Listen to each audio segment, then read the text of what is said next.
لنا يا رسول الله ও আল্লাহর রাসূল তাদের ব্যাপারে আমাদেরকে একটু বলেন তারা কারা এত আমল করার পরেও তাদের আমল বরবাদ এরা কারা রাসূলুল্লাহ সাল্লাল্লাহু আলাইহি সাল্লাম বলেন ইন্নাহুম ইখওয়ানুকুম ওয়া মিন জিল্লাতিকুম তারা তোমাদের ভাই তাদের শরীরের চামড়া তোমাদের চামড়ার মতো ইয়াখুযুনা মিনাল লাইলি কামা তাখুযুনা তারা রাতের বেলা তাহাজ্জুদ পড়ে যেমন তোমরা তাহাজ্জুদ পড়ো এরকম তাহাজ্জুদ পড়ো ওয়ালাকিন্নাহুম আকওয়ামুন ইযা খালু বিমাহারিমিল্লাহি ইনতাহাকুহা কিন্তু যখন তারা নির্জনে গোপনে কোন হারাম কাজ পেয়ে যায় ওই হারাম কাজের মধ্যে তারা ডুবে যায় নিয়মিত এই হারাম কাজ করতে থাকে মানুষের সামনে একটা ভালো মুখোশ পরে থাকে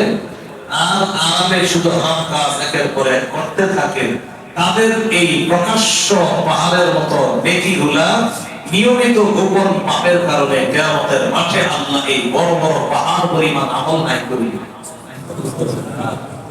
এই জন্য গোপন পাপ ভয়ঙ্কর ছেড়ে দেওয়ার চেষ্টা করা আল্লাহ তৌফিক দান করেন যারা নিয়মিত গোপন পাপ করে এটার এক নাম্বার ক্ষতি হলো গোপন পাপ নিয়মিত করতে করতে এক পর্যায়ে তাদের কাছে পাপের কাজ ভালো মনে হয় ভালো কাজ খারাপ মনে হয় সূরা ফাতিরের 8 নম্বর আয়াতে আল্লাহ বলেন আফামান যুয়িনা লাহু সুউ আমালিহি ফারাআহু হাসানা ওই ব্যক্তি যার সামনে তার খারাপ কাজগুলা সাজিয়ে দেওয়া হয়েছে সুসজ্জিত করা হয়েছে যে ব্যক্তির সামনে তার খারাপ কাজগুলা সাজিয়ে দেওয়া হয়েছে আর সে এই খারাপ কাজগুলাকে রাআহু হাসানা উত্তম মনে করে ভালো মনে করে খারাপগুলাকে ভালো মনে করে আল্লাহ বলেন সে কি ওই ব্যক্তির মতো যে ব্যক্তি পাপ করে না তারা দুইজনকে সমান তাহলে গোপনে যারা পাপ করে তাদের বড় একটা ক্ষতি হয়ে যায় তারা এক পর্যায়ে পাপকে আর পাপ মনে করে না বরং পাপকে তারা ভালো মনে করে গোপনে যারা পাপ করে এটা 2 নম্বর ক্ষতি ইবনু হাজাম রাহমাতুল্লাহি আলাইহি বলেন الحذر من الذنوب خصوصا من ذنوب الخلوات তোমরা পাপ থেকে বাঁচো বিশেষ করে গোপন পাপ থেকে তোমরা বাঁচো তোমরা পাপ থেকে বাঁচো বিশেষ করে গোপন পাপ থেকে বাঁচো فإن المبارزة لله تسقط العبد من عينه কেননা গোপন পাপের কারণে বান্দা আল্লাহর সাথে একটা লড়াই লিপ্ত হয়ে যায় যে লড়াই লিপ্ত হওয়ার পর আল্লাহর সাথে গোপন পাপ দিয়ে লড়াই করতে করতে এক পর্যায়ে সে আল্লাহর রহমতের দৃষ্টি থেকে সরে পড়ে যায় গোপন পাপ তো মানুষ দেখে না দেখে আল্লাহর সাথে তার লড়াই চলে গোপন পাপ এক পর্যায়ে রবের রহমতের দৃষ্টি থেকে সে পড়ে যায় 2 নম্বর গোপন পাপের 3 নম্বর ক্ষতি ইবনুল আরবি রাহমাতুল্লাহি আলাইহি তিনি বলেন বান্দা গোপন পাপের কারণে পৃথিবীর সবচেয়ে ক্ষতিগ্রস্ত মানুষে পরিণত হয়েছে সবচেয়ে ক্ষতিগ্রস্ত আকসারুল খাসিরিনা মান আবদা লিন-নাসি সালিহা আমালিহি সবচেয়ে ক্ষতিগ্রস্ত এই ব্যক্তি যে ব্যক্তি মানুষের সামনে নিজের ভালো কাজগুলো দেখায় দেখো আমি ভালো মানুষ এরকম দেখায় আমি 80 টাকা তাহাজ্জুদ করে নিই এরকম পুরো বোঝা আছে তো কি বলতেছে আকসারুল খাসিরিনা মান আবদালিন নাসি সালিহা আমালি সবচেয়ে ক্ষতিগ্রস্ত এই ব্যক্তি যে ব্যক্তি তার ভালো কাজগুলো মানুষকে দেখায় আর وبارز بالقبيح من هو أقرب إليه من حبل الوريد গোপন পাপের মাধ্যমে সে এমন সত্তার সাথে যুদ্ধে লিপ্ত হয়ে যায় যে সত্তা তার সাত রঙের আরো নিকটে আল্লাহ গোপন পাপের মাধ্যমে সে আল্লাহর সাথে লড়াই লিপ্ত হয়, যুদ্ধে লিপ্ত হয়। যে রব তার একদম কাছে থাকে, সে পর্দার আড়ালে মনে করে কেউ দেখে না, রব বলে আমি তো দেখতেছি। গোপন পাপের 1 নম্বর ক্ষতি, খারাপ কাজকে ভালো মনে করে। 2 নম্বর ক্ষতি, রহমতের দৃষ্টি থেকে দূরে সরে যায়। 3 নম্বর সবচেয়ে ক্ষতিগ্রস্ত হয় আর আল্লাহর সাথে অঘোষিত যুদ্ধে লিপ্ত হয়। নাউজুবিল্লাহ। এটা হলো 3 নম্বর ক্ষতি গোপন পাপের। আল্লাহ আমাদের সকলকে গোপন পাপ থেকে হেফাজত করুন, আমিন। গোপন পাপের 4 নম্বর ক্ষতি, ইবনে রজব হাম্বলি রাহমাতুল্লাহি আলাইহি তিনি বলেন, গোপন পাপ তোমার আর রবের মাঝে চলতে থাকে, গোপন পাপ তোমার আর আল্লাহর মাঝে চলতে থাকে, মানে তোমার গোপন পাপটা আল্লাহ দেখতে থাকে। তুমি এই গোপন পাপ বারবার করতে করতে করতে করতে এমন একটা অবস্থা হয়ে যায়, আল্লাহ না করেন তোমার খারাপ মৃত্যু হতে পারে নিয়মিত গোপন পাপের কারণে। তিনি বলেন আন্না ফাতিমাতাস সূদ তাকুনু বিসাবাবি দাসিসাতিন বাতিনাতিন লা ইউত্তালিউ আলাইহা নাস। মানুষ গোপন পাপ করতে করতে এক পর্যায়ে তার মৃত্যুটা ভয়ঙ্কর হয়, যে গোপন পাপ সম্পর্কে মানুষ জানে না কিন্তু রব জানে। নিয়মিত পাপ করতে করতে তার মৃত্যুটা খারাপ মৃত্যু হয়। আল্লাহ হেফাজত করুন, আমিন। মূল আলোচনায় চলে আসি। আল্লাহ বলেন ওয়াজারু যাহিরাল ইসমি ওয়া বাতিনা, প্রকাশ্য পাপ ছেড়ে দাও, গোপন পাপ ছেড়ে দাও। তাহলে প্রিয় ভাইরা, গোপনে নিয়মিত মাফ করেন না, তাড়াতাড়ি আল্লাহর কাছে মাফ চান। আল্লাহ তৌফিক দান করুন, আমিন। পাপের অনেকগুলো আরবি আছে। পাপের একটা আরবি খুবুল মানিও পাপ, জামবুল মানি পাপ, খতিয়াতুল মানি পাপ, মাসিয়া মানি পাপ, নাফরমানি। অনেকগুলো আরবি পাপের অর্থ দেয়। তো এই পাপ মৌলিকভাবে 2 প্রকার। পাপ মৌলিকভাবে কয় প্রকার? 2 প্রকার। সুন্দর যেটা বাংলা বলবো পোস্ট করে আগে আরবিটা বলবো। পাপ মৌলিকভাবে 2 প্রকার। 1 নম্বর তারকুল মা'মুর, 2 নম্বর ওয়া ফি'লুল মাহজুর। এটা আরবি, বাংলাটা হলো আমার সাথে বলেন, পোস্ট বলেন। 1 আল্লাহর আদেশগুলা ছেড়ে দেওয়া। 2 আল্লাহর নিষেধগুলা করা। এই হলো মৌলিক 2 প্রকার পাপ। আল্লাহর আদেশগুলা না করা পাপ, আল্লাহর নিষেধগুলা করা পাপ। এই হলো পাপ মৌলিকভাবে 2 প্রকার। একটা হলো আল্লাহর আদেশগুলা করা, আল্লাহর আদেশগুলা ছেড়ে দেওয়া, আর একটা হলো আল্লাহর নিষেধগুলা করা। আল্লাহ আমাদেরকে হেফাজত করুন, আমিন। নিষেধ যে বিষয়গুলো আছে যেগুলো ছেড়ে দেওয়া, এই নিষেধগুলো আমার মৌলিকভাবে 4 প্রকার। যে নিষেধগুলো আমরা আল্লাহ বলছে এগুলা করবা না, এইগুলা করা হলো পাপ। এই নিষেধ বিষয়গুলো আমার মৌলিক কয় প্রকার? 4 প্রথমে পাপ কয় প্রকার? 2 প্রকার। আল্লাহর আদেশগুলা না করা, নিষেধগুলা করা। এই নিষেধ পাপ যেগুলো, এগুলো আমার কয় প্রকার? 4 1 নাম্বার আয-যুনুবুল মালাকিয়া, যেই গুণ আল্লাহ, ওই গুণ বান্দা নিজের মধ্যে জাহির করা, এটা পাপ। যেমন আনা রাব্বুকুমুল আ'লা, ফেরাউন বলছে আমি তোমাদের বড় রব। আস্তাগফিরুল্লাহ। রবকে আল্লাহ, রবকে আল্লাহ। রবের কোন বৈশিষ্ট্য নিজের মধ্যে নিয়ে আনা, এটা পাপ। অহংকার করা আল্লাহর চাদর, মানুষ অহংকার করা মানে আল্লাহর চাদর নিয়ে টানাটানি করা, এটা পাপ, এটা নিষেধ।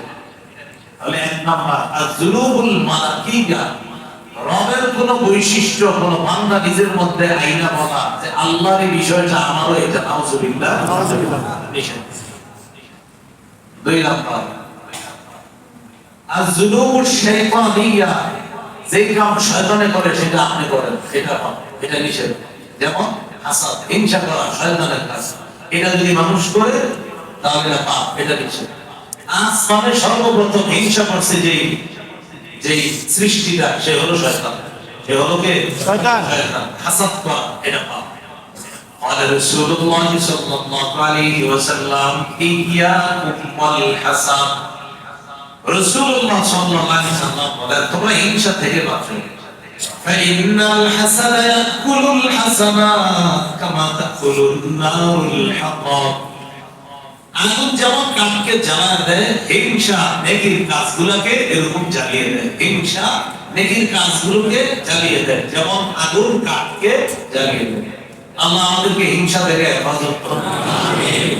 3 নম্বর আয-যুনুবুস সাব'ইয়্যা, জুলুম করা, নির্যাতন করা, মারামারি করা, দুর্বলের উপর আক্রমণ করা। দুর্বলের উপর কি করা? আক্রমণ করা, মারামারি করা, জুলুম করা, অন্যায় করা।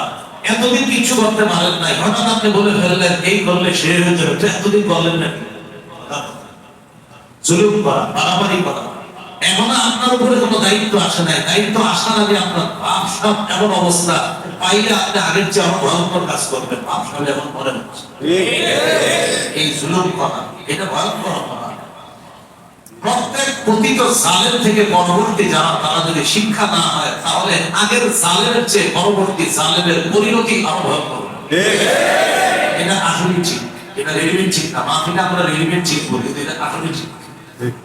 এই বিষয়গুলো মাথায় সাদা কাগজে লিখতে পারে যে কোন জালেম থেকে পরবর্তী কেউ যদি শিক্ষা না নেয় তাহলে পরবর্তী জালেমের পরিণতি হবে পূর্ববর্তী জালেমের চেয়ে আরো ভয়ঙ্কর। এমন হতে পারে পরবর্তী জালেমকে পূর্ববর্তী জালেম দিয়ে আল্লাহ রাস্তা করবেন। এজন্য ঠিক হয়ে যাওয়ার পালা, খালি মসজিদে ঠিক বলতে হবে না, নিজেও ঠিক হতে হবে। 3 নম্বর আয-যুনুবুস সাব'ইয়্যা, জুলুম করা, নির্যাতন করা, মারামারি করা, দুর্বলের উপর আক্রমণ করা, না এগুলো নিষেধ।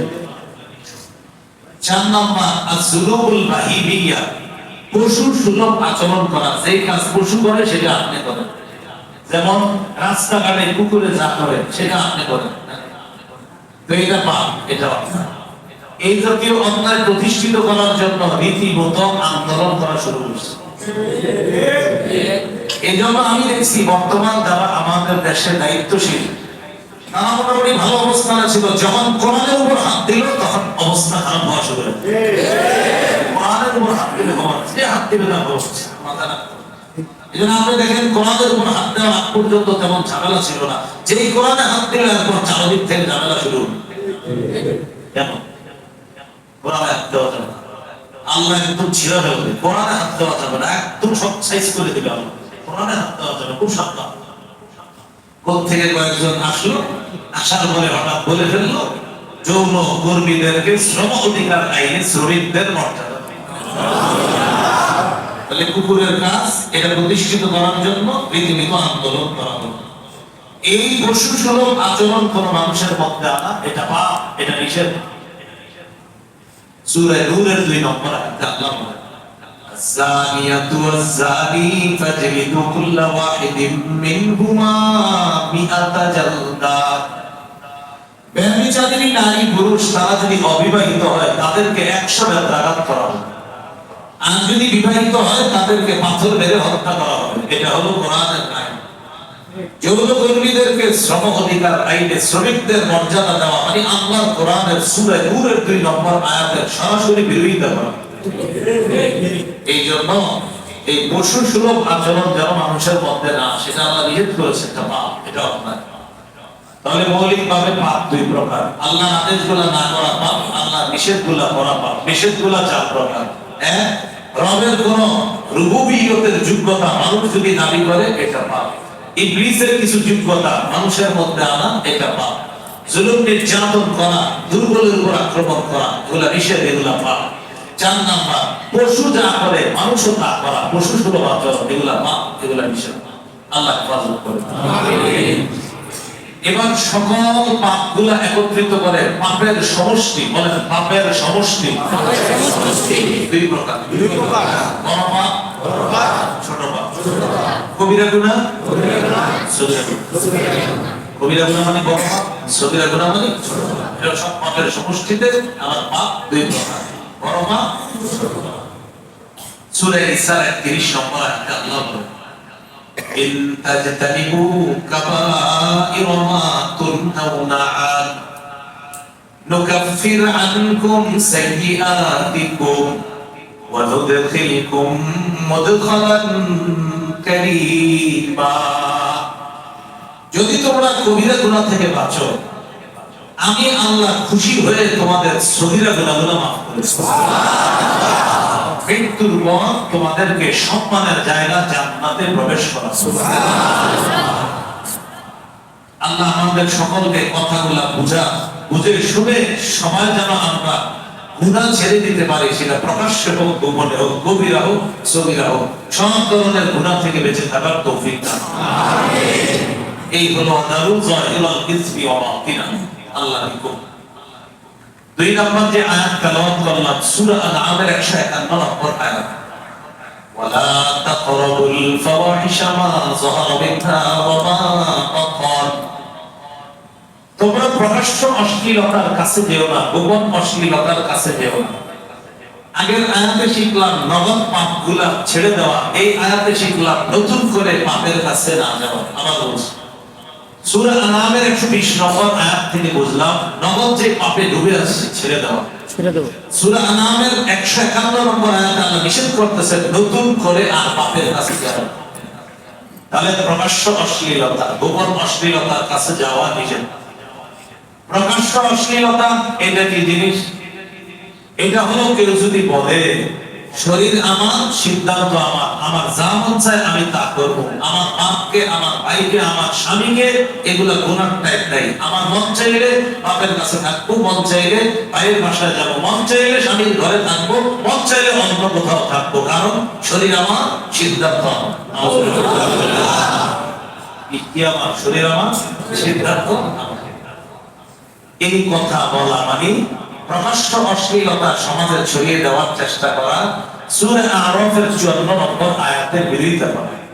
আল্লাহ তাআলা বলেন, আলা লাহুল খালকু ওয়াল আমর, শোনো, সৃষ্টিতা, ওয়াল আমর হুকুমতা, সৃষ্টিতা, আইনতা। বলেন আমরা কার? আল্লাহ। আমাদের শরীর কার? আল্লাহ। আমরা কিভাবে চলবো? হুকুম কার? আল্লাহ। তাহলে বলেন এক অংশ আমি, বাকি অংশ আপনারা। শরীর কার? আল্লাহ। সিদ্ধান্ত কার? আল্লাহ। কেউ যদি বলে শরীর আমার, সিদ্ধান্ত আমার, প্রকাশ্য অশ্লীলতা ছড়িয়ে দেওয়ার চেষ্টা করে। একটা হলো প্রকাশ্য অশ্লীলতা, এটার কাছে যাওয়া যাবে না। এর মাঝে আরেকটা বিষয় মনে রাখা, শুধু শরীর আল্লাহ আর সিদ্ধান্ত আল্লাহ, এমনই যে বিষয়টা এমন না। শরীরও আল্লাহ, সিদ্ধান্ত আল্লাহ, রাষ্ট্র আল্লাহ, সিদ্ধান্ত আল্লাহ। রাষ্ট্রটা আল্লাহ। আগে একটা স্লোগান ছিল, সেটা এখন কমে গেছে। ধর্ম যার যার, উৎসব সভা, এটা এখন একটু কম। এখন নতুন একটা স্লোগান, ধর্ম যার যার, রাষ্ট্র সভা। এই স্লোগানও সঠিক না। এটা আমি দেখছি অনেকে না বুঝে, আপনারা মাশাআল্লাহ আপনারাও লিখতেছেন জায়গায় জায়গায়, ধর্ম যার যার, রাষ্ট্র সভা। মানে কি বুঝাইতে চাইতেছেন আপনি? ধর্ম যার যার, রাষ্ট্র সভা মানে ধর্ম মনোনীত ধর্ম আল্লাহ, রাষ্ট্র আল্লাহ। বলেন মনোনীত ধর্ম কার? আল্লাহ। রাষ্ট্রটা আল্লাহ। ধর্ম যার যার, রাষ্ট্র সভা না, এই স্লোগান দেওয়া যাবে না। মনোনীত ধর্ম আল্লাহ, রাষ্ট্র আল্লাহ। আমি আল্লাহ, আপনি আল্লাহ, আমরা আল্লাহ, রাষ্ট্র আল্লাহ, সব হুকুম হবে আল্লাহ। এই স্লোগান বাদ দিতে হবে। সূরা আলী ইমরানের 19 নম্বর আয়াতে আল্লাহ, ইন্নাদ দীনা ইনদাল্লাহিল ইসলাম, আল্লাহর কাছে একমাত্র মনোনীত ধর্ম ইসলাম। সূরা আলী ইমরানের 85 নম্বর আয়াতে আল্লাহ বলেন, ومن يبتغي غير الإسلام دينا فلن يقبل منه, যে ব্যক্তি ইসলাম ছাড়া অন্য কিছু দিন হিসাবে কামনা করে, এটা তার থেকে কিছুতেই গ্রহণ করা হবে না। তাহলে প্রিয় ভাইরা, কেউ যদি বলে শরীর আমার, সিদ্ধান্ত আমার, এটা প্রকাশ্যে অশ্লীলতা ছড়িয়ে দেওয়ার চেষ্টা করা। আল্লাহ আমাদেরকে হেফাজত করুন। আল্লাহ তাআলা বলেন, إن الذين يحبون أن تشيع الفاحشة في الذين آمنوا لهم عذاب أليم في الدنيا والآخرة. إن الذين يحبون أن تشيع الفاحشة في الذين آمنوا, যারা চায় মুমিনদের মাঝে অশ্লীলতা ছড়িয়ে পড়ুক, যারা চায় মুমিনদের মাঝে অশ্লীলতা ছড়িয়ে পড়ুক। 11 পৃষ্ঠার শুরু হয়, যারা চায় মুমিনদের মাঝে অশ্লীলতা ছড়িয়ে পড়ুক, লাহুম আযাবুন আলীমুন ফিদ দুনিয়া ওয়াল আখিরাহ, তাদের জন্য দুনিয়া আখিরাতে আযাবুন আলীম, যন্ত্রণাদায়ক শাস্তি রয়েছে। বলি নাউযুবিল্লাহ। নাউযুবিল্লাহ। তাহলে অশ্লীলতা ছড়িয়ে দেওয়া এটা নিষেধ। যাই হোক, আল্লাহ বলে লা তাকরাবুল ফাওয়াহিশা মা যাহারা মিনহা ওয়া মা বাতান। প্রকাশ্য অশ্লীলতার কাছে যেও না, গোপন অশ্লীলতার কাছেও যেও না। দরজা বন্ধ করে আপনার সন্তান ঘন্টার পর ঘন্টা গোপন অশ্লীলতার মধ্যে লিপ্ত আছে, যেটা আপনি জানেনও না। ঘন্টার পর ঘন্টা গোপনে অশ্লীল কাজে কর্মে সে লিপ্ত আছে, জানেন। মোবাইলের কারোর সাথে কথা বলতেছে, যার সাথে কথা বলা হারাম, তার সাথে ঘন্টার পর ঘন্টা কথা বলতেছে। এসএমএস করতেছে, হাতের জিনা হচ্ছে। কথা বলতেছে তো কানের জিনা, মুখের জিনা হচ্ছে। কল্পনা করতেছে সে না জানি দেখতে কেমন, এটা কলবের জিনা হচ্ছে। সহিহ বুখারীর 6612 নম্বর হাদিস, রাসূলুল্লাহ সাল্লাল্লাহু আলাইহি ওয়াসাল্লাম বলেন, এইগুলা হলো জিনার লাগ। ফাজিনাল আইনি আন-নজরু, চোখের জিনা হলো দেখা। ওয়াজিনাল লিসান আল মানতিক, মুখের জিনা কথা বলা। ওয়া নাফসু তামান্না ওয়া তাশতাহি, অন্তরের জিনা হলো কল্পনা করা। ওয়াল ফারজু ইউসাদ্দিকুহু যালিকা আও ইউকাদ্দিবু, লজ্জাস্থান মূল জিনায় রূপান্তরিত করে। বলি নাউযুবিল্লাহ। এখন এই যে জিনাটা, এটা সবার পকেটে পকেটে উপকরণটা আছে, সবার পকেটে আছে এটার উপকরণ। আল্লাহ চাইলে বাঁচা সম্ভব, না চাইলে বড় মুশকিল। এই জন্য আল্লাহর কাছে খুব বেশি দোয়া করা, আল্লাহ গুনাহ থেকে যেন বাঁচতে পারি, আপনি তৌফিক দান করুন। ঈমানের উপর অটল থাকার জন্য আল্লাহর কাছে দোয়া করা। ফাতিরাস সামাওয়াতি ওয়াল আরদি আনতা ওয়ালিয়্যি ফিদ দুনিয়া ওয়াল আখিরাহ তাওফানি মুসলিমান ওয়া আলহিকনি বিস সালিহিন। সূরা ইউসুফের 101 নম্বর আয়াত। ফাতিরাস সামাওয়াতি ওয়াল আরদ, হে আসমান জমিনের সৃষ্টিকর্তা। আনতা ওয়ালিয়্যি ফিদ দুনিয়া ওয়াল আখিরাহ, আসমান জমিনে আপনি আমার অভিভাবক। দুনিয়াতে আপনি আমার অভিভাবক, আসমানের নিচে আপনি আমার অভিভাবক, আখিরাতেও আপনি আমার অভিভাবক। তাওফানি মুসলিমা, আল্লাহ আপনি আমাকে মুসলমান অবস্থায় মৃত্যু দেন। ওয়া আলহিকনি বিস সালিহিন, আমার মৃত্যুর পর আমাকে নেক মানুষের সাথে আপনি মিলিয়ে দেন। এই দোয়াটা নিয়মিত করা, যারা ঈমানের উপর মৃত্যুবরণ করতে পারে। আল্লাহ আমাদেরকে কথাগুলো মনে রাখার তৌফিক দান করুন। আমিন। তাহলে প্রকাশ্য অশ্লীলতা, গোপন অশ্লীলতার কাছে যাওয়া যাবে না। এই হলো আজকের দ্বিতীয় আলোচনা। 3 নম্বর আলোচনা, আমাদের দ্বারা পাপ হয়ে যায়। যদি কখনো পাপ হয়ে যায়, সবার কাছে এটা বলে বেড়াবো, প্রয়োজনে কোনো আল্লাহওয়ালা বুজুর্গের কাছে বলবো, যদি পাপের কাজটা ছাড়তে না পারি। আমার বলছে আমি একটা পাপ করি নিয়মিত, ওই পাপটা ছাড়ার চেষ্টা করেও ছাড়তে পারতেছি না, সেই হিসাবে আমি আমার বন্ধুদেরকে জানানোর চেষ্টা করলাম। না, বন্ধুদেরকে বলা যাবে না, বরং আল্লাহওয়ালা বুজুর্গের কাছে গিয়ে ব্যক্তিগতভাবে এই পাপের কথা বলেন, যেন পাপ থেকে বাঁচতে পারে। তাহলে 3 নম্বর আলোচনা, পাপ হয়ে যাওয়াটা স্বাভাবিক, কিন্তু হয়ে গেলে সবার কাছে বলা যাবে না। প্রয়োজনে কোন আল্লাহওয়ালা হুজুরদের কাছে বলা যাবে, সবক হিসাবে ভবিষ্যৎ জীবনে যেন আমি সঠিকভাবে চলতে পারি। রাসূলুল্লাহ সাল্লাল্লাহু আলাইহি ওয়াসাল্লাম বলেন, কুল্লু উম্মতি মুআফান ইল্লাল মুজাহিদিন, আমার উম্মতের যারা পাপ হয়ে যায়, তওবা করে, আমি আশাবাদী তাদেরকে আল্লাহ মাফ করে দিবে। তবে তাদের ব্যাপারে আমি আশাবাদী না, যারা গুনাহ করে প্রকাশ করে দেয়, তাদের ব্যাপারে আমি আশাবাদী না। গুনাহ করে কি করে দেয়? প্রকাশ করে দেয়, সবাইকে বলে বেড়ায়। তো নবীজি বলেন, কিছু উম্মত আছে আমার রাতের বেলা গুনাহ করে, গুনাহ করার পর যখন বান্দা ইয়াসতুরহু রাব্বুহু, সে রাতে ঘুমাইছে, রব তার গুনাহের উপর পর্দা ফেলায় দিয়েছে। সুবহানাল্লাহ, তার গুনাহের উপর পর্দা ফেলায় দিয়েছে। ও তওবা করবে, পরে আমি মাফ করে দেব, পর্দা ফেলায় দিয়েছে। সকালবেলা উঠে কোনটা কি করছে মানুষের কাছে গিয়ে বলে, আমিলতুল বারিহাতা কাযা ওয়া কাযা, আমি গত রাতে এই পাপ করেছি। বন্ধুদেরকে গিয়ে বলে বেড়ায়, এই নাটকে সিনেমা দেখেছি, তোমাদের কি অবস্থা, ওটা দেখছো তুই? আমি যে লিস্টগুলো বানাইছি তুই দেখছস? বন্ধুদের সাথে আলোচনা করে নবীজি বলেন, হ্যাঁ, ওর পাপের উপরে আল্লাহ পর্দা ফেলে রাখছিল, ও নিজে এই কথা মানুষের কাছে প্রকাশ করে, পাপের উপর থেকে রবের পর্দাটা সে সরায় রাখছে। তাহলে কি শিখলাম? পাপ হয়ে গেলে সবার কাছে না বলা, প্রয়োজনে কোনো আল্লাহওয়ালা হুজুরদের কাছে বলা। সহিহ মুসলিমের বর্ণনা, কিয়ামতের ময়দানে কোন কোন পাপীকে আল্লাহ পর্দার আড়ালে ডাকবেন, ডাকার পর বলবেন তারিফু যাম্বা কাযা ওয়া কাযা, তুমি কি এই পাপ স্বীকার করো, করছো এই পাপগুলা? আল্লাহ বলবে জি আল্লাহ আমি করছি। তিনবার স্বীকৃতি দিবে, তুমি করছো এগুলা? জি করছি। করছো? জি করছি। তিনবার স্বীকৃতি দিবে।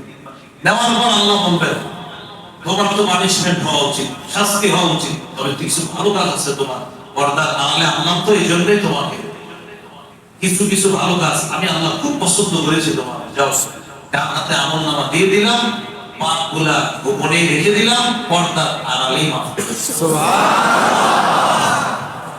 আপনি দুনিয়াতে সবাই বলে বেড়াচ্ছেন, কিভাবে আশা রাখবেন যে আল্লাহ মাফ করবে? আপনি তো বলে দিতেছেন সবাই। এই জন্য অনেক ছেলেরা আছেন আপনারা ফেসবুকে গুনাহের কথা শেয়ার করেন, আজকে রিমুভ করে দেন এগুলা, কোটি কোটি মানুষকে আপনি সাক্ষী বানাবেন। এইগুলো আজকে 3 নাম্বার আলোচনা। 4 নাম্বার আলোচনা, যে কোনো পাপকে ইমানদার পাহাড়ের মতো মনে করবে, পাপাচার যে কোনো পাপকে মাসির মতো মনে করবে। ইমানদার যে কোনো পাপকে পাহাড়ের মতো মনে করবে, পাপাচার ব্যক্তি যে কোনো পাপকে মাসির মতো মনে করবে। সহিহ বুখারীর বর্ণনা, আব্দুল্লাহ ইবনে মাসউদ রাদিয়াল্লাহু তাআলা আনহু বর্ণনা থেকে বলেন ইন্নাল মুমিনা ইয়ারা যুনুবাহু কান্নাহু কাঈদুন তাহতা জাবালিন ইয়াখাফু আন ইয়াতাআ আলাইহি। ইমানদার মনে করে গুনাহ এটা একটা পাহাড়, এই পাহাড় আমার উপরে পড়বে আর আমি ধ্বংস হয়ে যাব। ইমানদার গুনাহকে মনে করে পাহাড়। ওয়া ইন্নাল ফাজিরা ইয়ারা যুনুবাহু কাতুবাবিন মাকরানা আনফিহি। পাপাচার বান্দা গুনাহকে মনে করে মাছি, এই মাছি তার নাকের ডগার সামনে দিয়ে চলে গেছে, আবার চলে আসছে। যেমন এই এলাকার এক ব্যক্তি গত 20 বছর নামাজ কাজা করে দেন, আল্লাহ আমাদেরকে এমন মুসল্লি হওয়ার তৌফিক দান করুন। এই লোকটাকে সবাই চিনে, কেন? কারণ এই লোক সব সময় মসজিদে আগে আগে আসে, নামাজ কাজা হয় না। তার ব্যাপারে এই এলাকার প্রসিদ্ধি হলো তিনি মাশাআল্লাহ নামাজি মানুষ। ইবনে মাজাহ হাদিসে আছে, কোন ব্যক্তিকে যখন তোমরা দেখো মসজিদে যায়, নিয়মিত তার মসজিদে যাওয়া অভ্যাস, ফাশহাদু লাহু বিল ঈমান, তোমরা তার ঈমানের ব্যাপারে সাক্ষী হয়ে যাবে। সুবহানাল্লাহ। যে ব্যক্তি নিয়মিত মসজিদে যায় তার ঈমানের ব্যাপারে তোমরা সাক্ষী হও। দেখবেন কিছু কিছু এলাকায় গেলে চা দোকানদার জিজ্ঞাসা করে, ভাই আব্দুর রহমান ভাই ছিলেন? আমি চিনি তো, আমার দোকানের সামনে দিয়ে ডেইলি মসজিদে যায়। তার মানে এই ব্যক্তির সাক্ষী হয়ে যাচ্ছে একজন চা দোকানদার, আমার চা দোকানের সামনে দিই উনি ডেইলি মসজিদে, এই তো মাত্র গেছে মসজিদে আসা পড়তে গিয়ে দেখেন আছে মনে হয়। তার মানে চাওয়ালা মাছওয়ালা জানে যে এই লোক নামাজ। 20 বছর এক ব্যক্তি নামাজ কাজা হয়, হঠাৎ একদিন তার মন খারাপ, মুসল্লিরাও তারে নিয়ে পেরেশান, এই ভাইয়ের মন খারাপ কেন? ইমাম সাহেবও পেরেশান, কারণ ইমাম সাহেবের সাথে ওই মুসল্লির সম্পর্ক ভালো, তিনি সবচেয়ে বেশি মসজিদে আসে, তার সাথে দেখা হয় বেশি। ইমাম সাহেব জিজ্ঞাসা করছে, ভাই আপনার কি বলবেন? বলে না। রাতে এসা করে ইমাম সাহেব হাত ধরে রুমে নিয়ে গেছে, আসে দেখি কি হয়েছে। রুমে নিয়ে বলতেছে, কি হয়েছে বলেন? চোখের পানি ছেড়ে দিয়ে বলতেছে, হুজুর গত 20 বছর তো আমার নামাজ কাজা নেয়, আজকে কি কারণে যে আমার এত নামাজ কাজা হয়ে গেল, কাজা করে ফেলছি, তা আমি তো এটা মানতে পারতেছি না। আমার খানা দাওয়া, ছেলে মেয়ে, পরিবার কাউকে আমার আল্লাহর কাছে আজকে আমার নামাজ কাজা হয়ে গেছে। এই জন্য হাদিসে আসছে ইমানদারের কাছে 2 রাকাত নামাজ সারা পৃথিবীর চেয়ে আরো বেশি মূল্য। সুবহানাল্লাহ। এই ব্যক্তি যদি পৃথিবী হারিয়ে ফেলতো এত কষ্ট পেত না, তার 2 রাকাত নামাজ ছুটে যাওয়া তার কাছে এত না কষ্টের বিষয়। এ হলো ইমানদারের হালাত, পাপাচারের হালাত। 7 দিন ধরে নামাজের দাওয়াত দিতেছেন, চলো যাও কালকে আসো, চলো যাও কালকে আসো। এই কালকে কালকে করতে করতে বৃহস্পতিবারে বললেন, ভাই চলো না, নামাজ না পড়ার কথা। আর জানো তো ঠিক আছে, তোমার কাছে একটা আবদার, কালকে জুমার নামাজটা বইলো। আচ্ছা ঠিক আছে, যান পড়বো। কালকে জুমার পর আমার কাছে আসবে, ভাই জুমা পড়ছো? ও আচ্ছা আচ্ছা, জুমা ছিল আজকে, আমার তেমন নাই, বলি না, আগামী জুমা বলি। অর্থাৎ তার কাছে একত্র নামাজ ছুটে যাওয়া, জুমা ছুটে যাওয়া, ঈদের নামাজ ছুটে যাওয়া, এটা কোনো ব্যাপার। আমি এক ইমানদারের কাছে 2 রাকাত নামাজ ছুটে যাওয়া দুনিয়ার ছুটে যাওয়ার চেয়ে আরো কষ্টকর। আরেকজনের কাছে অক্তের পর অক্ত, মাসের পর মাস সে নামাজ পড়ে না, এটা তার কাছে কোনো ব্যাপার না। নবীজি বলেন এটাই হলো ইমানদার আর পাপাচারের বৈশিষ্ট্য। ইমানদারের কাছে একটা পাপ মনে হবে পাহাড়, পাপাচারের কাছে মনে হবে মাছি, এটা কোনো ব্যাপার না। আল্লাহ আমাদেরকে খাঁটি মুমিন হওয়ার তৌফিক দান করুন। তাহলে আজকে 4 নাম্বার কথা হলো, মুমিন বান্দা পাপকে মনে করবে পাহাড়ের মতো, পাপাচার বান্দা পাপকে মনে করবে। আল্লাহ আমাদেরকে হেফাজত করুন। 5 নাম্বার কথা, পাপ থেকে বেঁচে থাকাটাই একজন মানুষের আল্লাহর ওলি হওয়ার শ্রেষ্ঠ উপায়। পাপ থেকে বেঁচে থাকা, এই একজন মানুষ এই মানুষটা প্রচুর পরিমাণ তাহাজ্জুদ করে, নফল করে, ফরজ তো ছুটে না, সুন্নত ছুটে না, পাশাপাশি তাহাজ্জুদ নফল করে, আবার কিছু কিছু হারাম কাজ করে। এই লোকটা থেকে এই একজন লোক ফরজ ছুটে না, ওয়াজিব ছুটে না, সুন্নত ছুটে না, মানে তাহাজ্জুদ মাঝে মাঝে ছুটে যায়, নফলও ছুটে যায়, তো যেগুলা ছুটলে গুনাহ হবে এগুলা ছুটে না, কিন্তু হারাম কাজ একটাও করে না। এই লোকের মূল ইবাদত ঠিক আছে, অতিরিক্ত ইবাদত গুলো একটু কম। এই লোকের মূল ইবাদতের পাশাপাশি অতিরিক্ত ইবাদত একটু বেশি হলো, নাফরমানিও আছে। আর এই লোকের নাফরমানি নাই, বাকি অতিরিক্ত ইবাদতের সংখ্যা একটু কম। নবী বলেন, এই ব্যক্তিকে আমি আল্লাহর শ্রেষ্ঠ আবেদ বলে ঘোষণা করি।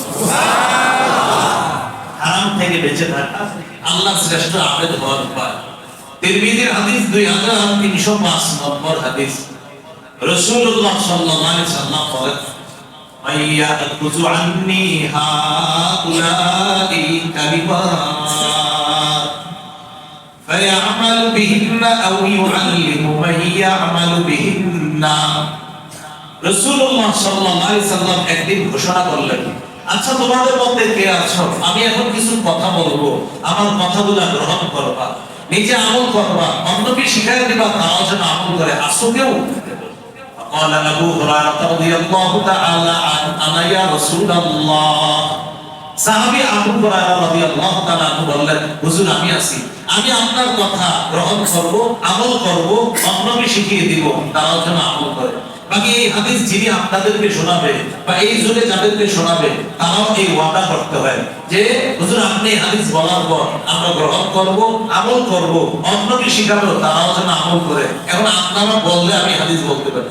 জি, আমরা শিখবো, আমল করবো, আরেকজনকে শুনবো। তুলে একটু পরে উঠবে তো এরকম। আবু হুরায়রা রাদিয়াল্লাহু তাআলা আনহু বলেন, ফাআখাযা বিয়াদি ওয়া আদ্দা খামসা। রাসূলুল্লাহ সাল্লাল্লাহু আলাইহি ওয়াসাল্লাম আমার হাত ধরলেন, হাত ধরে গুনে গুনে 5টা জিনিস আমাকে শিখিয়ে দিলেন। 1 নাম্বার, ইত্তাকিনি মাহারিমা তাকুন আবাদাল নাস।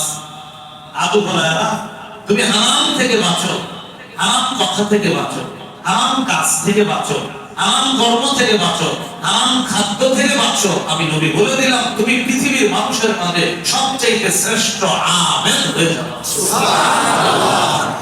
হারাম থেকে বাঁচা, কি থেকে বাঁচা? হারাম থেকে। আমি ঘোষণা করলাম এই মসজিদে, আগামী 24 ঘন্টায় যে ব্যক্তি 100 রাকাত নফল নামাজ পড়তে পারবে, তাকে একটি বাইক উপহার দেওয়া হবে। আশাবাদী আমি সহ সবাই হাত তুলবো। কেন? রুসুইছে কোনো ব্যাপার না। আমরা বাইক চালাইতে না পারলেও বাইকটা নিয়ে বিচার কোনো সমস্যা নেই, তারপর পুরস্কার চাই। সাথে সাথে আমি ঘোষণা করলাম, আগামী 24 ঘন্টায় একটা হাত কাজও তারা করতে পারবে না। তখন অনেকের হাত তোলা উঠাও, আনফরচুনেটলি কিছু হাত নিচে নেমে যাচ্ছে। কেন? ওঠার সময় মনে পড়তেছে আমি না সুদ খাই, এরকম করতে গেছিল নিচে। এই যে মানে দেখে দেখে বলছে পাশের জন জানে সুদ খায়, এরকম কথার কথা। এখন হাত উঠতে গিয়ে ওঠে না কেন? সে সুদি কারবারে জড়িত। হাত উঠতে গিয়ে ওঠে না কেন? সে দালালি করে অন্যায় হবে। কিভাবে? তিনি হলেন ক্রেতা, তিনি বিক্রেতা। দেখেন দুইজন। তিনি আমাকে বললেন, এই জমিটা 6.5 লাখ টাকা করে আমার রেট আছে, আমাদের 6.5 লাখ করে দিলে হবে। উনি মূল মালিক, উনি ক্রেতা। আমি 6.5 লাখের জমি ওনারা এসে বললাম, মনে আছে ভাই আপনি যে একটা জমি পছন্দ করছিলেন দক্ষিণ পূর্ব একদম কর্নারের জমিটা, কিসে এটা তো বিক্রি করবেন, তাই নাকি? কত করে ভাই? 10.5 লাখ করে উনি বলে দিয়েছে আপনাকে। 10.5 লাখ করে বলে দিয়েছে। এখন উনি আমাদের বলতেছে আপনি আমার কাছের মানুষ, বুঝেন না? আমি তো জানি 10.5 বলবো মানে উনি কমাইতে কমাইতে 50 সময় পরে কত করে থাকবে? 10। তো বলতেছে ঠিক কথা না, 10.5 করে আমাকে বলছেন কি করা আপনি? আমি বললাম উনি আমারও কাছের লোক, আপনি আমার কাছের লোক, দুজন খুশি থাকেন। 25 কমান তুমি বলতে আপনি 25 আপনার দেওয়া মাপ দেন, আমি আরো 25 কমান 10,000 টাকা। আচ্ছা ঠিক আছে, তাহলে বই না কথা 10 টাকা ওনার মিলে দিলাম 6.5 টাকা, মানলাম কত 3.5 কত। উনি আবার আমার কিছু গিফট করে, উনিও কিছু গিফট করে, মাঝে যে 3.5 ঘটনা ঘটাইলাম কাটাকুটি, উনিও জানে না উনিও জানে না। ওনারে বলছি তাহলে কিছু করি, ওনারে বলছি তাহলে কিছু বলো। এই যে কাজগুলো করছি আর হাত তুলবে কিভাবে বলবেন? হাত তুলবে না। তো নবীজি বলেন হারাম থেকে বাঁচো। এই জন্য বললাম না, নফল ইবাদতের চ্যালেঞ্জ সবাই নিতে পারি না, হারাম ছাড়া চ্যালেঞ্জ নেওয়াটা বড় মুশকিল। এক ব্যক্তি সফরে গেছে, সফরে যাওয়ার পর দোয়া করে, আল্লাহ দোয়া কবুল করে, দোয়া কবুল করে। তিরমিজির হাদিস, নবীজি বলেন ওর দোয়া কবুল হচ্ছে না। হাদিসে আছে তিন ব্যক্তির দোয়া কবুল হয়ে যায়, এর মধ্যে একজন দাওয়াতুল মুসাফির, মুসাফির দোয়া করলে দোয়া কবুল হয়, কিন্তু মুসাফিরের দোয়া কবুল হচ্ছে না। মুসাফির বা আল্লাহ আপনার নবী হাদিসে বলছে মুসাফির যে আমলকে কবুল করবেন, আল্লাহ কবুল করে, আল্লাহ কবুল করেন, আল্লাহ কবুল করছে না। নবীজি বলেন বলো তোমরা কবুল কিভাবে হবে? ওয়া মাতআমুহু হারাম, তার খাদ্য হারাম, ওয়া মাশরাবুহু হারাম, তার পানি হারাম, ওয়া মালবাসুহু হারাম, তার পোশাক হারাম, ওয়া উযিয়া বিল হারাম, তার শরীরটা লালিত পালিত হয়েছে হারামের মাধ্যমে। ফাআন্না ইস্তাজাবু লিযালিকা, বলো তার দোয়া কবুল হবে কিভাবে? এই জন্য মনে রাখবেন, একটা হলো আদায় হওয়া আর একটা কবুল হওয়া, দুইটা দুই জিনিস। হজ করে যারা আদায় হয়ে যায়, কবুল হয় কিনা এটা হলো মূল বিষয়। আপনি হজ করছেন মানে জিম্মাদারি থেকে মুক্ত হয়েছেন, তা আপনার কবুল হয়েছে কিনা এটা হলো আপনার উপার্জন হালাল কিনা। আজকে আপনি ফজর করছেন, আদায় হয়ে গেছে, আপনার জিম্মা থেকে ফজর আল্লাহ তাআলা আদায় করে দিয়েছে, তা আপনার ফজর কবুল হয়েছে কিনা, ফজর কবুল হওয়া পূর্ব শর্ত হালাল থাকতে। এই জন্য আল্লাহ বলছেন ইয়া আইয়ুহার রাসূল কুলু মিনাত তাইয়্যিবাতি ওয়া'মালু সালিহা, হে রাসূল তোমরা হালাল খাও, ওয়া'মালু সালিহা, এবং নেক কাজ করো। রাসূলকে আল্লাহ বললেন নেক কাজ করার পূর্ব শর্ত হলো হালাল খাওয়া। আল্লাহ আমাদের সকলকে হালাল কাজ বা ইবাদতের পূর্ব শর্ত হিসাবে হালাল খাদ্য গ্রহণ করার তৌফিক দান করুন। আমিন। তাহলে নবী বললেন আবু হুরায়রা হারাম থেকে বাঁচো। হারাম করার উদ্দেশ্য হারাম খাদ্য খাওয়া যাবে না, সুদ খাওয়া যাবে না, ঘুষ খাওয়া যাবে না, এগুলো করা যাবে না। আল্লাহ আমাদেরকে হেফাজত করুন। হারাম থেকে বাঁচানোর আরেকটা উদ্দেশ্য মিথ্যা কথা বলা থেকে বাঁচা। মিথ্যা বলা যাবে না। রাসূলুল্লাহ সাল্লাল্লাহু আলাইহি ওয়াসাল্লাম বলেন ইয়াকুম ওয়াল কাযিবা ফাইন্নাল কাযিবা ইয়াহদি ইলাল ফুজুর। নবীজি বলেন তোমরা মিথ্যা থেকে বাঁচো, মিথ্যা পাপের রাস্তা দেখায়। ওয়া ইন্নাল ফুজুরা ইয়াহদি ইলান নার, পাপ জাহান্নামের রাস্তা দেখায়। মিথ্যা পাপের রাস্তা দেখায়, পাপ জাহান্নামের রাস্তা দেখায়। ওয়া ইন্নার রাজুলা লা ইয়াকযিবু ওয়া ইয়াতাহাররাল কাযিবা, কোন ব্যক্তি মিথ্যা বলা এমন ভাবে শুরু করে, ঘুম থেকে উঠা মিথ্যা, বাজারে মিথ্যা, ক্রয় বিক্রয়ে মিথ্যা, সব কাজে তার মিথ্যা। নবী বলেন ওয়া ইয়াতাহাররাল কাযিবা, মিথ্যা বলতে বলতে বলতে বলতে হাত্তা ইউক্তাবা ইনদাল্লাহি কাযযাবা, তার নামটা আল্লাহর খাতায় লেখা হয় কাযযাব, অধিক মিথ্যাবাদী বলে লেখা হয়ে যায়। মিথ্যা নবুয়ত দাবিদার মুসাইলামাতুল কাযযাব, তার নাম যেমন কাযযাব। এই যুগে কোন মানুষ বারবার মিথ্যা বললে ওর নামের পিছনে আল্লাহর খাতায় কাযযাব লেখা হয়ে যায়। বলি নাউযুবিল্লাহ, নাউযুবিল্লাহ। আল্লাহ আমাদেরকে হেফাজত করুন। আমিন। এবার একটা হাদিস শোনেন, শোনার পর আশাবাদী আমি সবাই মিথ্যা বলা ছেড়ে দেব। তিরমিজির 1973 নম্বর হাদিস, 1973। আয়েশা রাদিয়াল্লাহু তাআলা আনহা বর্ণনা, তিনি বলেন মা কানা খুলুকুন আবগাযা ইলা রাসূলিল্লাহ সাল্লাল্লাহু আলাইহি ওয়াসাল্লাম মিনাল কাযিব। রাসূলুল্লাহ সাল্লাল্লাহু আলাইহি সাল্লামের কাছে কোন ব্যক্তি মিথ্যা বলার অপরাধের চাইতে অধিক কোন অপছন্দনীয় বিষয় নবীর কাছে আর কিছু ছিল না। কোন মানুষ নবীর সাথে মিথ্যা বলা, এটা ছিল নবীর কাছে সবচেয়ে অপছন্দ। এবার আপনাদের আয়েশা সিদ্দিকা বলেন কোন ব্যক্তি নবীজির সাথে মিথ্যা বলার পর মা ইয়াজালু ফি নাফসিহি, নবীজি এটা মন থেকে সরাইতে পারতেন না। এই কথা খানা খায় পেরেশান, আপনি কি হইছে একটা লোক আমার সাথে মিথ্যা কথা বলছে, এ সরাইতে পারে না। নবীজি হাঁটে নামাজে যায়, নবীজি পেরেশান, ওই যে মিথ্যা বলছে এক লোক, এটা সরাইতে পারতেছে না মন থেকে। নবীজি বুঝায় আচ্ছা একটা লোক মিথ্যা কথা বলে কি বলে বলো তো তোমরা, আমি তো সরাইতে পারতেছি না। যখন কেউ আয়েশা বলতো হুজুর ওকে তওবা করছে, ও আচ্ছা তওবা করছে, ঠিক আছে, তাহলে এবার সরে যাবে। এর মানে তওবা না করা পর্যন্ত মিথ্যাবাদীর কথা আল্লাহ রাসূল দিল থেকে সরাইতে পারতেন না। তাহলে একবার ভাবেন, আমি আপনি যদি নবীর যুগে হতাম আর মিথ্যা বলতাম, তো আমার নবী আমাকে আপনার এই বিষয়টা নবীর কাছে সবচেয়ে অপছন্দের হতো। ঠিক। এই জন্য প্রিয় ভাইয়া, মিথ্যা না বলা, আল্লাহ আমাদেরকে মিথ্যা বলা থেকে হেফাজত করে। আমরা তো এখন মিথ্যা বলি এমন ভাবে, মিথ্যা বলা আমাদের কাছে মানে মিথ্যা না বলাটা হলো আপনার একটা অসম্মানী, মানে মিথ্যা বলাটা শিল্প হয়ে গেছে। মিথ্যা বলাটা একটা শিল্প হয়ে গেছে। প্রত্যেকটা ক্ষেত্রে মিথ্যা বলা এটা একটা শিল্প, পুরো একটা শিল্প রূপান্তরিত হয়ে গেছে। মিথ্যা যে যত বলতে পারে এটা তত সুন্দর হিসাবে উপস্থাপন। আমার সবাই হাসে, মনে করে কথা সংসদে দাঁড়ায় একজন ব্যাখ্যায় মিথ্যা কথা বলে, আপনারা হাসে। সংসদে একজন যদি মিথ্যা কথা, আপনারা হাসে। জি জি জি, মানে জি দিয়ে বোঝায় আপনি যেন মিথ্যাবাদী, আমরা তো এরকমই। আরে এগুলো কোন ধরনের কথা? মিথ্যা বলা একটা শিল্পে রূপান্তরিত হয়ে গেছে, যে না এটা না বলা খাও, বলতে হবে। আল্লাহ আমাদেরকে মিথ্যা বলা থেকে হেফাজত করুন। তাহলে হারাম খাদ্য, হারাম কথা, মিথ্যা কথা এগুলো বলা যাবে না। আরেকটা হলো হারাম কাজ করা যাবে, শিরক করা যাবে না। রাসূলুল্লাহ সাল্লাল্লাহু আলাইহি ওয়াসাল্লাম বলেন, সহিহ বুখারীর বর্ণনা 6861 নম্বর হাদিস, নবীজি বলেন, আল্লাহ রাসূলকে প্রশ্ন করা হলো, আইয়ুদ দামবি আকবারু ইনদাল্লাহ, ও আল্লাহর রাসূল, আল্লাহর কাছে সবচেয়ে বড় পাপ কোনটি? قال رسول الله صلى الله عليه وسلم أنت تدعو لله ندا وهو خلقك, তোমার রব তোমাকে সৃষ্টি করেছেন, আল্লাহ সৃষ্টি করেছেন, যে আল্লাহর সাথে কোনো সমকক্ষ ডাকা, এটা হলো সবচেয়ে বড় মিথ্যা কথা, সবচেয়ে বড় আপনার পাপ, সবচেয়ে বড় পাপ যে আল্লাহর সাথে কোনো সমকক্ষ ডাকা।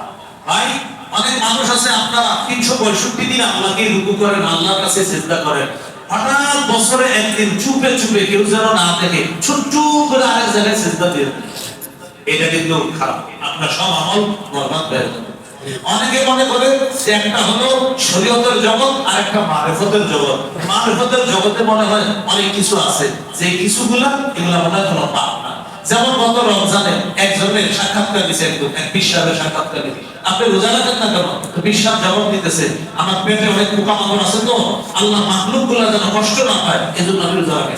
এই রমজানের কাহিনী। জি জি জি, দেখছি ভিডিও। এই রমজান চিন্তা করছেন কেন? উনি এই কারণে রোজা রাখেন, পেটের পোকামাকড় যেন কষ্ট না পায়। কত বড় আল্লাহ। তো এই যদি মানুষ কি বলে, আমার ভক্ত আছে, কি বলা জানেন? এটা বুঝবেন না, এটা মারের মতো খেলা, এরকম ধরনের কথা। আচ্ছা আমি বুঝলাম এটা মানে হতে খেলা, আমার বুঝলেন কোন মানে হতে বলছে রোজা না? কোন ধরনের হতে? মানে কোথায় বলছে যে রোজা না রাখতে? শরীয়ত কোথায় বলছে রোজা না রাখতে? এইভাবে রোজা না রেখে বলে খুব পেটের পোকামাকড় কষ্ট পায়। আজকে আমি ধান্দামি করার সুযোগ পায় না, জায়গা পায় না, এগুলো কোন ধরনের কথাবার্তা বলে? তাও যে দেশে 14 কোটির বেশি মুসলমান, এই দেশে এই জাতীয় কথা বলার পরেও এখন এই দেশে সন্তান দিব্যি বসবাস করছে। তাহলে শিরিক করা এটা সমস্ত আমল বরবাদ করে দেয়। সূরা জুমারের 65 নম্বর আয়াতে আল্লাহ বলেন, ইন আশরাকতা লাহবাতান্না আমালুকা ওয়া লাতাকুনান্না মিনাল খাসিরিন। আমাদের নবীকে আল্লাহ বলতেছেন, নবী আপনি যদি শিরিক করেন আপনার সব আমল বরবাদ। আমাদের নবী তো শিরিক করবে না, আসলে নবীর মাধ্যমে ধমক না আমাদেরকে দিতেছে। দেখো নবীর আমি বলতেছি আপনি শিরিক করলে আমল বরবাদ, নবীর আমলের শেষ নাই, তোর তো আমলই নাই। যে সেই নবীকে আমি বললাম আপনি শিরিক করলে আমল বরবাদ, তোমাদের তো আমলই নাই, তোমাদের কি অবস্থা? তাহলে প্রিয় ভাইরা, হারাম কর্ম শিরিক করা যাবে না। হারাম খাদ্য, সুদ খাওয়া, ঘুষ খাওয়া এগুলা খাওয়া যাবে না। হারাম কথা, মিথ্যা কথা ইত্যাদি এগুলা বলা থেকে আমরা বিরত থাকবো, আল্লাহ হেফাজত করবে। আর এক নাম্বার শ্রেষ্ঠ আবেদ হওয়ার উপায় হারাম ছেড়ে দেওয়া। 2 নম্বর ওয়ারদা বিমা কাসামাল্লাহু লাকা তাকুন আগুনান নাস। আল্লাহ তোমার জন্য যা ফয়সালা করেছে এতে তুমি খুশি থাকো। তুমি মনের দিক থেকে সবচেয়ে স্বনির্ভর বান্দা, মনের দিক থেকে সবচেয়ে ধনী মানুষ হয়ে যাবে। কি থেকে বাঁচো তুমি? আপনার ওই বেশি, আমার এটা লাগবে সেটা লাগবে থেকে বাঁচো। আল্লাহ যা ফয়সালা করেছে এতে খুশি থাকো। একজনের বেতন 20,000, আরেকজনের 50,000। 20,000 ওয়ালা খালি চিন্তা করে ওর 50 টাকা, এই টেনশনে বেড়ে অসুস্থ হয়ে গেছে। এই টেনশন আপনি করেন, আপনি বুঝে দেখবেন 20-এ আল্লাহ আপনাকে ঠিক চালাইতেছে, আর 50,000 উপরে আল্লাহ 50-এর হাত দিয়ে দিচ্ছে। তা আপনি 20 নিয়ে সঠিক থাকেন। এরপরে যদি বলেন হুজুর 20,000 হয় না, তাহলে আপনাকে আমি প্রশ্ন করব কোনো কিছুর সাথে জড়িত আছেন কিনা। তখন আপনি যেন ছোট্ট করে এটা না বলেন, আপনার মাসিক ছোট্ট একটা কিস্তি আছে। যেদিন এই গজবের সাথে যুক্ত হবেন সেদিন থেকে 20,000 আর বরকত হবে না, আর গজব থেকে যতদিন মুক্ত থাকবেন ততদিন 10,000ও বাঁচবে।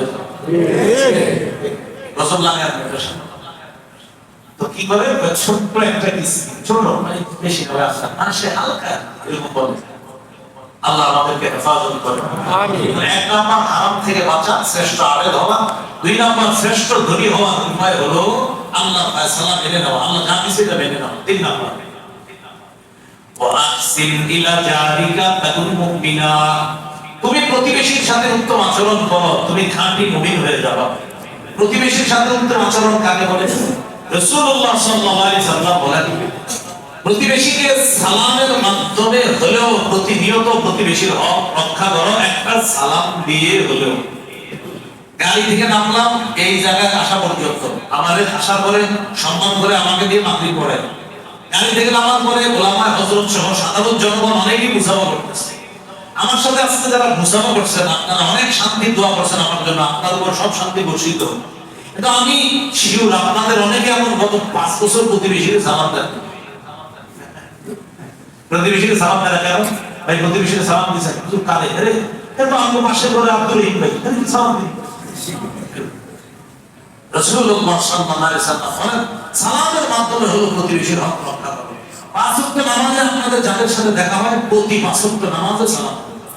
ফজরে যার সাথে দেখা হলো আসসালামু আলাইকুম, যোহরে আমার তার সাথে দেখা আসসালামু আলাইকুম। আরে হাদিসে আসছে সালাম দিয়ে দেয়ালের ওই পাশে গেছে, যাওয়ার পর একটু পরে আবার এই পাশে আসছে, বাস নতুন সাক্ষাৎ আসসালামু আলাইকুম। এটা হলো প্রতিবেশী। বাবার সাথে মুসাফা করা, মুআনাকা করা। মুসাফা মুআনাকা তো দূরে, সালামি দেয়া। আপনারা আমার মনে সালাম দেন কিনা? সালাম দেন। আল্লাহ আমাদেরকে হেফাজত করেন। স্ত্রীকে সালাম দেওয়া, মাকে সালাম দেওয়া, বাবার সাথে মুসাফা করা। দেখেন তো এই যে 2 মুসলমান মুসাফা করলে, নবীজি বলেন গাছের পাতাগুলো যেইভাবে ঝরে পড়ে যায়, 2 মুসলমান মুসাফা করার পর পৃথক হওয়ার আগে তাদের 2 জনের গুনাহগুলো ঝরে পড়ে যায়। সুবহানাল্লাহ। আপনার আব্বার গুনাহগুলোকে ধরে পড়া দরকার আছে কিনা? বাবার সাথে মুসাফা করা, প্রতিবেশীকে সালাম দেওয়া, তাদের সাথে মুসাফা করা। গোশত রান্না করলে ঝোল একটু বাড়ায় রান্না করা। হাদিসে আসছে তুমি যখন গোশত রান্না করবা, গোশতের ঝোলের গ্রান আজীব জিনিস, এই গ্রান আপনার নাকে গেলে তারও গোশত খাইতে মন চায়। আমার কোন উম্মত তোমার গোশতের ঝোলের গ্রানে কষ্ট পাবে, আমি নবী তো এটা সহ্য করতে পারি না, তাই গোশতের ঝোল বাড়ায় দাও। গোশত যদি না পাঠাইতে পারো অন্তত ঝোল পাঠায় দাও, ভাতগুলা বেঁধে বা রুটি ভিজিয়ে ভিজিয়ে আমার ওই উম্মত খেতে পারো। যদি বলো দিবা না, তাহলে চুপে চুপে রান্না করো, গ্রাম যেন বাহিরে না যায়। যদি বলো দিবা না, চুপে চুপে রান্না করো, গ্রাম যেন বাহিরে না যায়। যদি বলো যে দিমু, তাহলে তুমি ঝোল বাড়ায় রান্না করো। তাহলে দেখেন প্রতিবেশীর কতটা হক। রাসূলুল্লাহ সাল্লাল্লাহু আলাইহি সাল্লাম বলেন, ইউসিনি জিবরিলু বিল জার হাত্তা যানানতু আন্নাহু সাইওয়ারিতু। জিবরিল আমিন আমাকে প্রতিবেশীর ব্যাপারে এত বেশি ওয়াজ করছে, হুজুর প্রতিবেশী প্রতিবেশী প্রতিবেশী, এক পর্যায়ে আমি মনে করলাম জিবরিল না জানি কখন বলে ফেলে প্রতিবেশীকে মিরাসও দিতে হবে। যদিও মাসালাটা বলে না জিবরিল, কিন্তু নবীজি ভয় পেয়ে গেছে জিবরিল যেই পরিমাণ আমাদের বলতেছে প্রতিবেশীর কথা, কখন না জানি বলে ফেলে যে হুজুর এখন থেকে প্রতিবেশীকে মিরাসও দিতে হবে। যদিও এটা মাসালা না, কিন্তু আমাদের নবীজি আশঙ্কা করলেন না জানি কখন বলে ফেলে। তাহলে কতটা গুরুত্ব প্রতিবেশী। তাহলে প্রিয় ভাইরা, পাশের বাসার যিনি সালাম দেওয়া, পাশের বাসা যিনি সালাম দেওয়া, মসজিদে মাসুমকে নামাজে যাদের সাথে সাক্ষাৎ, তাও প্রতিবেশী, তাদের সাথে সালাম দেওয়া। মনে থাকবে তো ইনশাআল্লাহ? আল্লাহ কথাগুলো মনে রাখার তৌফিক দান। আমিন। এগুলো 3 নাম্বার। 4 নাম্বার, ওয়াহিব্বা লিন-নাস মা তুহিব্বু লিনাফসিকা তাকুন মুসলিমা। তুমি নিজের জন্য যা পছন্দ করো, মুসলমানের জন্য, মানুষের জন্য সেটা পছন্দ করবা, তুমি খাঁটি মুসলমান হয়ে যাবে। রাস্তা দিয়ে হাঁটতেছেন, পায়ের নিচে একটা কলার সিলকা ইটের টুকরা আপনার পায়ের নিচে লাগছে, এটা আপনি সরায় দিলেন এই নিয়তে আমার কোন মুসলমান ভাই বোন যেন কষ্ট না পায়। বুখারীর বর্ণনা, ওয়াফারাল্লাহু লাহু মা তাকাদ্দামা মিন যামবি, আল্লাহ তার আগের সবগুলো গুনাহ মাফ করে। সুবহানাল্লাহ। তাহলে খাঁটি মুসলমান হওয়ার সহজ স্রোত আছে আমাদের প্রতিনিয়ত, তা আমরা করছি না। রাস্তা থেকে কষ্ট দেওয়ার বস্তু সরায় দেওয়া, খাঁটি মুসলমান হওয়ার আরেকটা উপায়, মসজিদে আসে আমরা, মসজিদে এসে মাশাআল্লাহ মুসল্লিরা দৌড়ে মসজিদে প্রবেশ করে।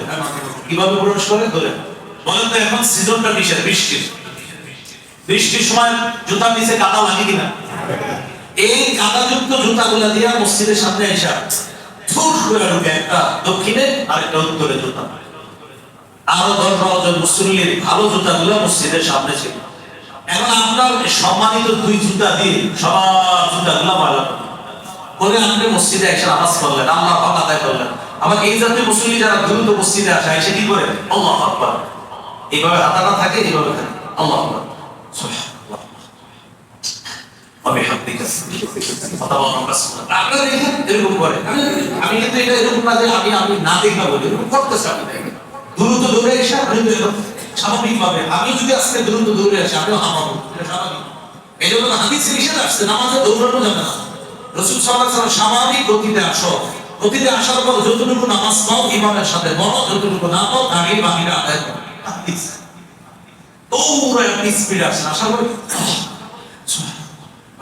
এটা আপনি আল্লাহর সাথে তামাশা করার জন্য দাঁড়িয়েছেন। আবার ওই ছেলে হাতটা ঠিক করতেছে, জামা ঠিক করে, দাড়ি ঠিক করে, টুপি ঠিক করার পর এবার উনি মানে প্রস্তুতি দিয়েছে। এর আগে আল্লাহ আপনার বলা হয়ে গেছে। এরপর উনি আল্লাহর হক, আল্লাহ জানে, আল্লাহ চাইলে মাফ করে দিতে পারে। নামাজ কার হক? আল্লাহ চাইলে আল্লাহ মাফ করে দিতে পারে।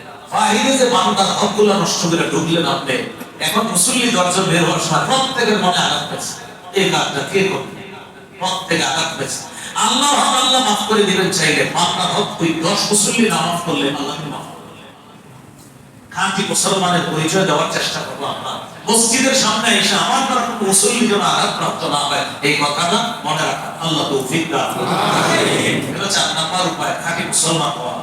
5 নাম্বার, ওয়ালা তুকসিরিদ দিহকা ফাইন্না কাসরাতাদ দিহকি তুমিতুল কলবা। আবু হুরায়রা বেশি হাসবা না, বেশি হাসি অন্তর মৃত বানিয়ে দেয়। এই হাদিসে 5টা কথা বললেন। আরাম ছেড়ে দাও, শ্রেষ্ঠ আবেদ হয়ে যাবা। 2 নাম্বার, আল্লাহর ফয়সালা মেনে নাও, শ্রেষ্ঠ ধনী হয়ে যাবা। 3 নাম্বার, প্রতিবেশীর সাথে উত্তম আচরণ করো, খাঁটি মুমিন হবা। 4 নাম্বার, মানুষের জন্য সেটাই পছন্দ করো, যেটা নিজের জন্য পছন্দ করো, খাঁটি মুসলমান হবা। 5 নাম্বার, বেশি হাসবা না, বেশি হাসি অন্তরকে মৃত বানিয়ে দেয়। এই 5টা কথা নবীজি বললেন। তাহলে এখানে আমাদের মূল শিক্ষা যেটা, হারাম ছেড়ে দেওয়া, শ্রেষ্ঠ আবেদ হওয়ার উপায়। হাসান বসরি রাহমাতুল্লাহি আলাইহি বলেন, মা আবাদাল আবিদুনা বিশাইইন আফযালা মিন তারকি মা নাহাহুল্লাহু আন। আল্লাহর ওলির জীবনের শ্রেষ্ঠ ইবাদত হলো গুনাহ না করা। আল্লাহর ওলির জীবনের শ্রেষ্ঠ ইবাদত গুনাহ না করা। হাসান বসরি বলেন, যদি কোথাও আল্লাহর ওলির নাম শোনো, গিয়ে দেখবা উনি হারাম কাজ করে কিনা। যদি দেখো হারাম করে না, তো বুঝবা সে আল্লাহর ওলি। সে কি? আল্লাহর ওলি। আপনি এক জায়গায় গেছেন, যাওয়ার পরে দেখলেন আমাদের দেশে আল্লাহর ওলি হওয়ার একটা সহজ উপায়, যার শরীরে পোশাক যত কম সে দ্রুত ওলি। পোশাক মনে করেন সালামা ওলি, ভাই কি যে আছে জানেন না। তো একজনের সালাও পড়াবে, শুধু পরনে একটা কাপড় আছে, আরে হে ওলি নামাজ পড়ে না, বুঝলেন? বুঝলেন না। আরেকজনের মাশাআল্লাহ কিচ্ছু নেই, এরকম নামেও পীর আছে আমাদের দেশে। বলে কি যে আছে জানেন না, বুঝাই তো চাইতেছে কি আছে, সেখানে আমার বলে এগুলা এটা বিষয়গুলো হাসিস না। নারায়ণগঞ্জে চট্টগ্রামে মাশাআল্লাহ ঝামেলা কিন্তু মোটামুটি আছে। আল্লাহর রাস্তায় এগুলা থেকে কিন্তু বেঁচে থাকার চেষ্টা করা। সেই 2006-7 সালে আমি কিন্তু নারায়ণগঞ্জে কোথাও ছিলাম, সেখানেও ছিলাম। আমি ঘুরে ঘুরে দেখছি শুধু বন্দরে কয়টা আছে। আল্লাহ আমাদের সকলকে এই বিষয়গুলা থেকে হেফাজত করে। এগুলা বেঁচে থাকতে হবে, এগুলা থেকে খুব বেঁচে থাকতে হবে। এই জন্য আল্লাহর ওলি হওয়ার শ্রেষ্ঠ উপায়, দেখবেন যে সে নাফরমানি করে না, বাস সে আল্লাহর ওলি। নাফরমানি করে না, গুনাহ করে না। হাফিজ যুত রহমাতুল্লাহ আলাইহি, আব্দুল কাদের জিলানী রহমাতুল্লাহ আলাইহি, হাসান বসরি রহমাতুল্লাহ আলাইহি, পরবর্তীতে আমাদের বড় বড় আল্লাহর ওলি উলামা একরাম যারা, তাদের জীবনী তালাশ করবেন। তাদের জীবনের শ্রেষ্ঠ কাজ হলো তারা গুনাহ করতেন না, তারা গুনাহ করতেন না। এটাই তাদের ওলি হওয়া সবচেয়ে বড় একটা যোগ্যতা ছিল, তারা গুনাহ করতেন না। আল্লাহ আমাদের সকলকে পাপ মুক্ত জীবন যাপন করার তৌফিক দান করেন। মূল বিষয়টা আমরা একটু শুনে নিই আমরা। 1 নাম্বার, আল্লাহ বলেছিলেন পাপ ছেড়ে দাও, প্রকাশ্য পাপ গোপন পাপ ছেড়ে দাও। প্রকাশ্য পাপ গোপন পাপ ছেড়ে দেওয়ার ক্ষেত্রে আমরা আলোচনা করেছিলাম গোপন পাপের কারণে মানুষ অনেকগুলা ক্ষতির মধ্যে পড়ে যায়। এক নাম্বার, ভালো কাজগুলো তার কাছে খারাপ মনে হয়, খারাপ কাজগুলো তার কাছে ভালো মনে হয়। দুই নাম্বার, রবের রহমতের দৃষ্টি থেকে সে দূরে চলে যায়। তিন নাম্বার, সে সরাসরি আল্লাহর সাথে যুদ্ধে লিপ্ত হয়ে যায়। চার নাম্বার, গোপন পাপের কারণে নিয়মিত ওই ব্যক্তির মৃত্যুটা বেঈমানি হালাতে হতে পারে, আল্লাহ না করেন। এই হলো চারটা ভয়ঙ্কর ক্ষতি গোপন পাপের। এরপর আমরা জানলাম গুনাহ মৌলিকভাবে দুই প্রকার: আল্লাহর আদেশগুলা ছেড়ে দেওয়া, আল্লাহর নিষেধগুলা করা। আল্লাহর যে নিষেধ বিষয়গুলা, এগুলো আবার চার প্রকার। একটা হলো আল্লাহ প্রদত্ত কোনো বৈশিষ্ট্য কোনো মাখলুক নিজের মধ্যে দাবি করা, এটা নিষেধ, এটা পাপ। দুই নাম্বার, ইবলিসের কোনো বৈশিষ্ট্য মানুষ নিজের মধ্যে নিয়ে আসা, এটা পাপ। তিন নাম্বার, জুলুম করা, নির্যাতন করা, এটা পাপ। চার নাম্বার, আজ-জুলুমুল বাহিমিয়া, পশুর সুলভ কোনো আচরণ, যেটা পাপের অন্তর্ভুক্ত। এই পশু মার্কা কাজগুলা কোনো মানুষ করা, এগুলা পাপের অন্তর্ভুক্ত। সব পাপের সমষ্টি আবার দুই প্রকার, একটা হলো কবিরা গুনাহ আর একটা হলো সগীরা গুনাহ। আল্লাহ আমাদের সকলকে কবিরা, সগীরা, প্রকাশ্য, গোপন সব ধরনের পাপ থেকে বেঁচে থাকার তৌফিক দান করেন। সুবহানাল্লাহি ওয়া বিহামদিহি, সুবহানাল্লাহি ওয়া বিহামদিহি, আশহাদু আল্লা ইলাহা ইল্লাল্লাহ। আচ্ছা, ওই মিল করে আমার